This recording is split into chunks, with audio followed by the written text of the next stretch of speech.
Welcome to the Learning Pines YouTube. We hope this video helps. You'll start by unlocking the Redmi 13c and opening settings right away. This gets you into the system controls where Timeout lives. Once done, check About Phone to note your MIUI version because labels can vary between releases.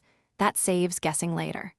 Also, make sure Battery Saver is off for now, since energy modes may force a short screen timeout. With those prerequisites out of the way, you're ready to go to the display settings and change the actual timeout value. Now navigate to Settings, then Display and tap Sleep or Screen Timeout. That's the control that determines how long the screen stays on without input. You'll see preset choices like 15s, 30s, 1 minute, 2 minutes, 5 minutes, 10 minutes, and sometimes never. Pick the one that balances battery and convenience for you.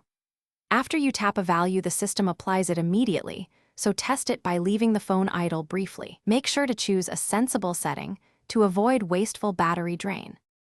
Finish by locking the phone and letting it sit to verify the new timeout behaves as expected. This confirms you changed the right setting. If the timeout keeps reverting, make sure Battery Saver, scheduled power plans, or a third-party app isn't forcing a shorter interval. Those often override display settings. Once you've ruled out interfering services, reboot the device to clear transient issues, and if needed, reset display settings. Then reapply your preferred timeout and test again to ensure it sticks. Thanks for watching. Consider subscribing if we helped you.